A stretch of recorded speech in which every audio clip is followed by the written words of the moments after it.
Okay, అడుగుతుంది Stanley, వయసు 27, బీదర్, కర్ణాటక.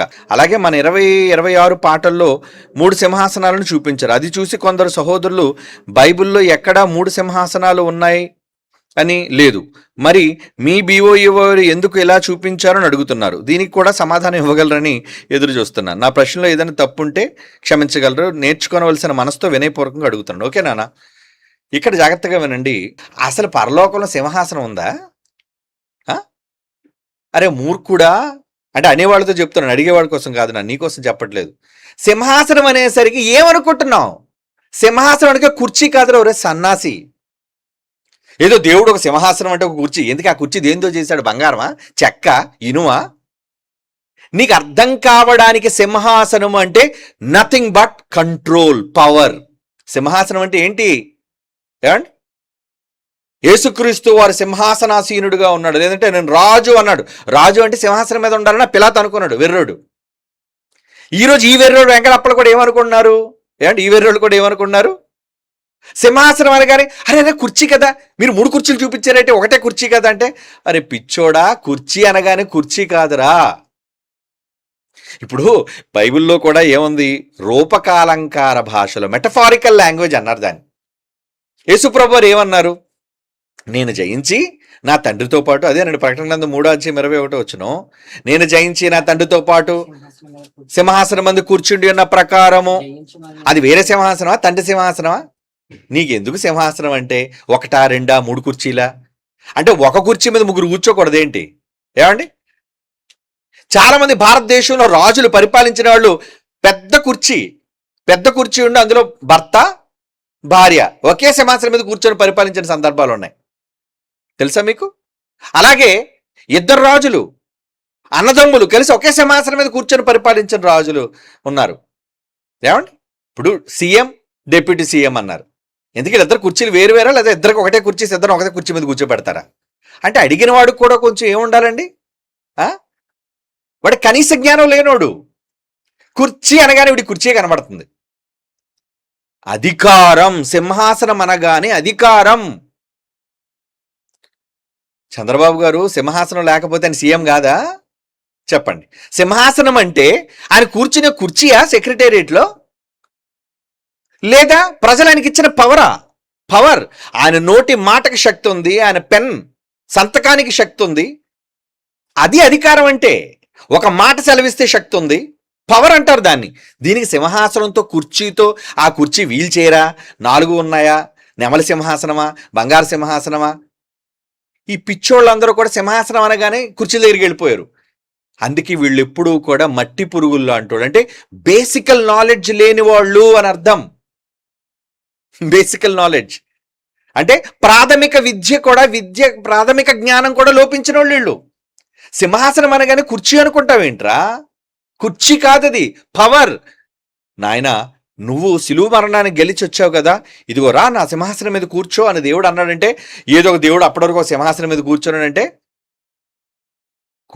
ఏమనుకోండి, మనిషి కూర్చున్నట్లుగే ఆయన సింహాసనం మీద కూర్చొని ఏం చేస్తున్నాడు? సింహాసనం మీద కూర్చొని, నాయన ఈ సింహాసనం పక్కన ఖాళీ ఉంది, యేసుప్రభు నాయన ఇక్కడ కూర్చో, కుడిపార్శ్వమున అన్నాడు అంటే అక్కడ ఏంటంటే, నువ్వు నా హై కమాండ్, రైట్ కమాండ్, సకలం నీదే, అధికారం నీకే అప్పచెప్తున్నాను, ఏదైనా నువ్వే చెయ్యాలి, ఇదిగో 3 లోకాల తాలూకా శక్తులన్నీ కూడా నీ చేతిలో పెడుతున్నాను నాయన అని అనడానికి సింహాసనం అని చెప్పాడు రూపకాలంకారంగా. యేసుప్రభు గొర్రెపిల్ల అన్నందుకు ఎలాగైతే గొర్రెపిల్ల కాదో, ఏమండి, అలాగే పరలోకం అనగానే సింహాసనం, అక్కడికి వెళ్ళగానే మన అందరికి కుర్చేసి కూర్చోబెట్టేస్తాడా? ఏం చేస్తారు కుర్చేసి కూర్చోబెడితే? మీకు అర్థం అవ్వడానికి కుర్చీ అన్నాడు అంతే. ఏమంటే నిజానికి కుర్చీలా? ఇలా పరలోకానికి వెళ్ళిన అందరికీ కుర్చీలు వేసి కూర్చోబెట్టాడు అనుకుని ఎంతసేపు కూర్చోండి చెప్పండి మీరు కుర్చీల్లోని? చిరాకు వచ్చేది. ఎక్కడ ఒక 2 గంటలు కూర్చోండారా అంటే ఈ కుర్చీలను, ప్లాస్టిక్ కుర్చీలను కూర్చోలేరు మీరు. అలాంటిది అక్కడికి వెళ్ళి బంగారు సింహాసనం వేస్తే మాత్రం, నెమల సింహాసనం వేస్తే మాత్రం, వజ్రాల సింహాసనం వేస్తే మాత్రం మీరు కూర్చుంటారా?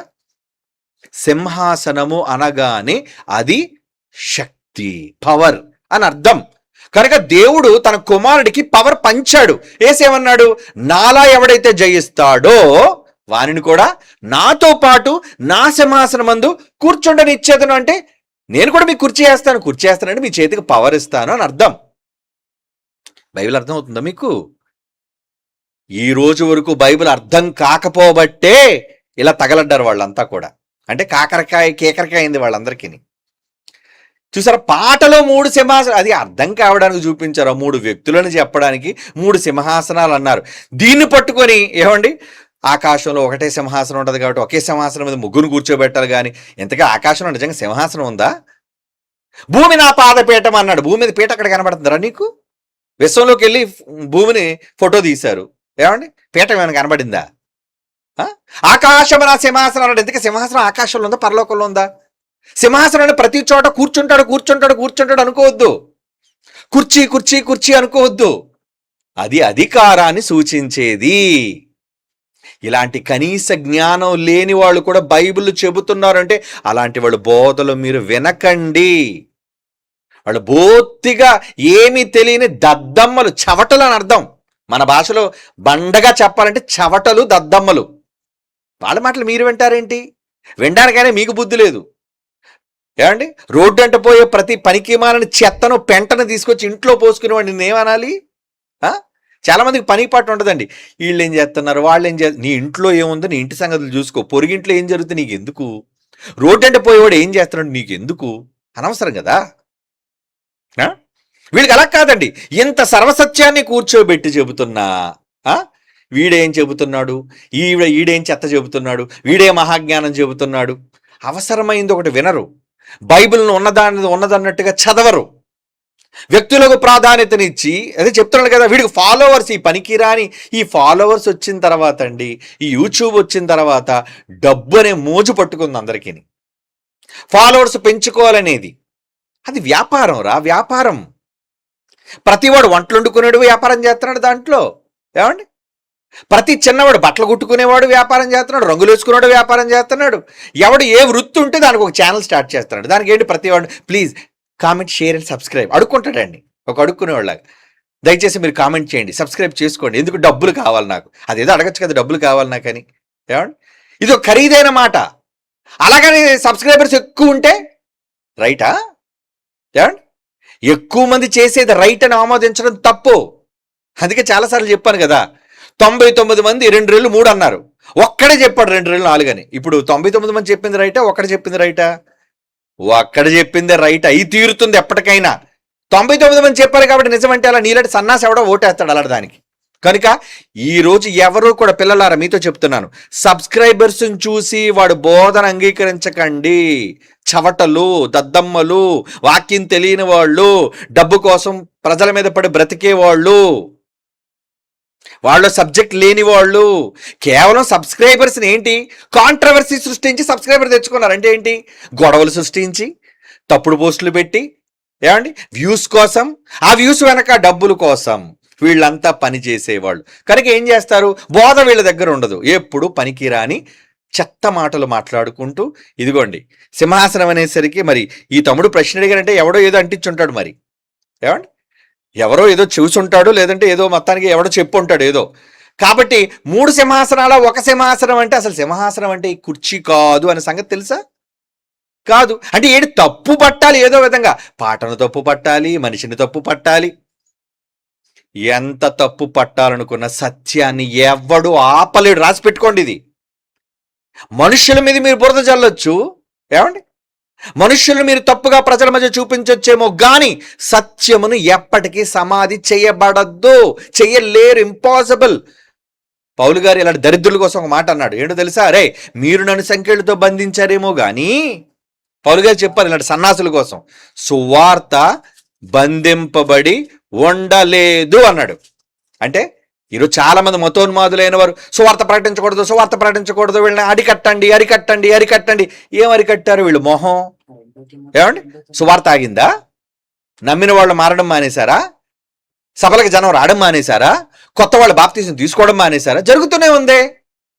ఏమండి, కనుక సత్యాన్ని ఎవడని ఆపగలడా? ఆపలేడు.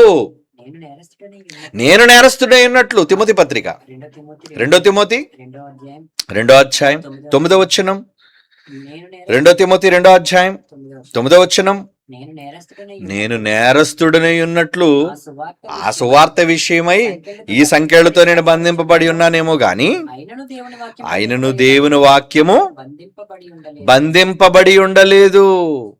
దేవుని వాక్యం బంధించబడదు. ట్రూత్ ఎప్పుడు కూడా వెళ్ళిపోతుంది.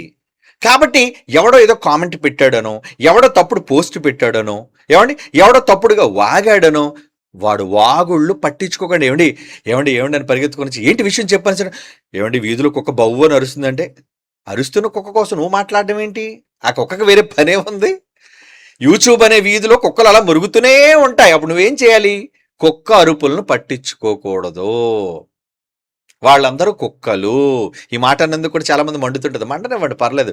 మందు బాగా రాస్తేనే నయం అవుతుంది. ఏమండి, మందు రాయించుకోండి. నేను మీకు రాయడానికి ఉన్నాం కదా మందు. మీకు మందేసే ఈ తరంలోని డాక్టర్స్, పాస్టర్లు కాదు మేము. మరో చాలాసార్లు చెప్తున్నాను, we are not pastors. Bible open universities India international ఎప్పుడు కూడా పాస్టర్లు తయారు చేయదు. ఎందుకంటే పాస్టర్ అనే పదాన్ని భూత పదంగా మార్చేశారు. ఎవడే తప్పుడు పని చేసినా పాస్టర్ అడిగి. ఈ పనికి బాని మీడియా వాళ్ళందరూ కూడా పాస్టర్ పాస్టర్ వాక్యం చెప్పిన వాళ్ళందరూ పాస్టర్లు అంటారా? No, we are masters in Bible. Pastor కాదు, ప్రొఫెసర్స్ అండ్ మాస్టర్స్. ఈసారి మీరు అదే చెప్పుకోండి. అందరిలా మీరు కూడా పాస్టర్ల నుంచి పిలిపించుకోకండి. అందుకే ఎప్పుడు కూడా మన పదాలు ఉంది. పాస్టర్ ప్రసన్నబాబు అని ఎప్పుడైనా ఉందా? నెవర్. మన బహిరంగ సభల్లో కానీ, లేదంటే నా పబ్లిక్ మీటింగ్స్లో కానీ, నా పోస్టర్స్లో కానీ, నా హోర్డింగ్స్లో కానీ ఎక్కడైనా పాస్టర్ ప్రసన్నబాబు అని ఉండదు. ఏమనుంటుంది? ప్రొఫెసర్ అంటే బైబిల్ బాగా చదివినోడు రా. డాక్టర్ అంటే ఈ సమాజానికి బాగా వైద్యం చేసేవాడు రా అని అర్థం. సో మీరు కూడా అలా పిలిపించుకోండి. Your masters. ఎంబిటేజ్ చేశారంటే ఏంటన్నమాట అర్థం? యువర్ మాస్టర్స్ ఇన్ థియాలజీ అంటే మీరు ఉపాధ్యాయులు అని అర్థం. పిల్లలకు పాఠాలు నేర్పించే ఉపాధ్యాయులుగా పిలువబడండి. వాక్యాన్ని ఉపదేశించే ఉపదేశకులు మీరు, టీచర్స్, మాస్టర్స్. యేసుప్రభుని ఏమని పిలిచారు? బోధకుడు అని పిలిచారా? పాస్టర్ గారిని పిలిచారా? యేసుప్రభుని అపోస్తులు ఎవరైనా పాస్టర్ గారిని పిలిచారా? నిజంగా పాస్టర్ అన్న పదం మంచి పదమేనండి, పదం తప్పని నేను అంటలేదు. కానీ ఆ పదానికి భూత పదంగా మార్చేశారు. ఎవడేచైనా తప్పు చేసినా పాస్టర్. కానీ మీరు ఎప్పుడు ఆ పాస్టర్లను పిలిపించుకోకండి. Your masters, professors. మాస్టర్ అయినట్టు చూసారా అలా చెప్తున్నాడు? ప్రొఫెసర్ అయినట్టు చూసారా? ఈరోజు మొదటి ప్రశ్న నుంచి మీరు వింటే కదా, మీరు వినరు. సరిగ్గా వంట పట్టించుకోరు, సరిగ్గా తెలుసుకోరు. అంతా కూడా అరకొర, హాఫ్ బేక్డ్ నాలెడ్జ్ అంటారు. అంటే అరకొర జ్ఞానం, మిడిమిడి జ్ఞానం. సగం సగం తెలుసుకుంటే ఏం మాట్లాడతారా? ఏం తెలుసుకుంటారు మీరు? కనుక పూర్తిగా బైబిల్ చదవండి. అలా బైబిల్ పూర్తిగా క్షుణ్ణంగా చదివి చెప్పే మాస్టర్స్ ఎవరంటే దాట్ ఈస్ BOUI. BOUI అనేసరికి చాలా మంది గుండెల్లో గుణపాలు. ఎందుకు? ఇదిగా ఇలా నిజాలు మాట్లాడతాయని. మిగతా వాళ్ళు అందరూ ఉన్నారు, బైబిల్ రాదు, ఏం లేదు. పాస్టర్ కాబట్టి వాళ్ళు ఏమంటారు? పాస్టర్ కాబట్టి ఏం మాట్లాడతాడు? సింహాసనం, అమ్మ ఒకటే సింహాసనం కదా పరలోకంలో ఉంది. మరి 24 సింహాసనాలు ఉన్నాయి ఆయన సింహాసనం ముందు. ఏమండి, చాలా సింహాసనాలు వేయబడ్డాయి, మిమ్మల్ని అందరినీ కూడా సింహాసనాల మీద కూర్చోబెడతాను అన్నాడు లేదా ప్రకటన గ్రంథంలో? ఏమండి, అనేక సింహాసనములు చూచితిని అన్నాడు. అంటే మరి మీ అందరికీ సింహాసనాలు వేస్తారంటే కుర్చీలు కాదు అక్కడ అర్థం. మీకు అధికారం, కోటాను కోట్ల మంది దేవదూతలకు తీర్పు తీర్చే ఒక హోదా, విశ్వాన్ని శాసించే ఒక హోదా. ఇంకా భవిష్యత్తులో దేవుడు ఏం చేయబోతున్నాడో మనల్ని అక్కడ తీసుకెళ్ళిన తర్వాత, ఏం ఆదేశించబోతున్నాడో మనకు తెలియదు. కానీ అధికారం అనేది మన చేతికి ఇస్తాడు. మీరు దేవదూతలకు తీర్పు తీర్చుదురని మీరు ఎరుగురా అన్నాడా లేదా? అంటే తీర్పు తీర్చేవాడు ఒక జడ్జ్, మ్యాజిస్ట్రేట్. ఎంత సింహాసనం మీద కూర్చుంటాడండి? కనుక మరి నువ్వు మ్యాజిస్ట్రేట్ అంటే నువ్వు తీర్పు తీర్చే అధిపతివి. అంటే దానికి ఒక కుర్చీ ఉంటుంది వేరేగా. ఇంతకు పరిపాలించే సింహాసనం కుర్చీ వేరా? లేదంటే నీకు అక్కడ న్యాయమూర్తి అన్నందుకు కోర్టులో వేసే కుర్చీ అనుకుంటున్నావా? వీడు కుర్చీల దగ్గర నిలబడిపోయాడంటే వీడు పనికిరా అని చెత్త జ్ఞానం అని అర్థం. కాబట్టి నాన్న నీకు ఇప్పుడు బాగా అర్థమై ఉంటుంది. అర్థమైందా? బాగా అర్థమై ఉంటుందిలే. కనుక నాన్న, పరలోకంలో దేవుడు అక్కడ మనకి ఏం ఇవ్వబోతున్నాడని తెలియదు. యేసుప్రభు స్థలాలు అన్నాడు. అంటే ప్లాట్ల ఎన్ని గజాలు ఒక్కొక్కరికి? ఏమండి, దాని ఒక స్క్వేర్ యార్డా లేదంటే ఒక స్క్వేర్ ఫీటా? ఏమండి, అడుగుల లెక్క, గజాల లెక్కన? అది మానవుల లెక్కలు రా, మానవుల లెక్కలు. అక్కడ కేవలం నీకు అర్థం అవ్వడానికి మానవ భాషలో చెప్పాడు అంతే. అక్కడ స్థలాలు ఉన్నాయని. స్థలం అంటే ఏమంటే ఆ స్థలంలో మామిడి చెట్లు ఉంటాయండి అని అడిగితే నేనేమనాలి? ఏమిటి అక్కడ తాటి చెట్లు ఉంటాయండి అని అడిగితే నేనేమనాలి? మూర్ఖుడు కాకపోతే. ఏంటి ఆ స్థలంలో ఎర్రమట్ట నల్లమట్ట అని అడిగితే నేనేమనాలి? స్థలము అన్నాడు యేసుప్రభు. స్థలం అంటే నీకు అక్కడ నివసించడానికి, అంటే ఊరికి స్థలం ఇస్తాడండి, అంటే ఉండడానికి ఏమి ఉండదా అండి అని అడిగితే నీకేం చెప్పాలి నీకు? అంటే పూర్తిగా బైబిల్ని అర్థం చేసుకోకపోతే ఇలాంటి పనికిరాని మాటలే మాట్లాడతారు. కాబట్టి నాన్న, నువ్వైతే మాత్రం ఇలాంటి పనికిరాని మాటలను పట్టించుకోవద్దు. అందుకే చెప్పాను కదా, యూట్యూబ్ అనే వీధిలో ఎన్నో కుక్కలు మొరుగుతుంటాయి కనుక ఆ మొరిగే కుక్కల్ని పట్టించుకోవద్దు. ఓకేనా స్టాన్లీ? అర్థమైందా? God bless you.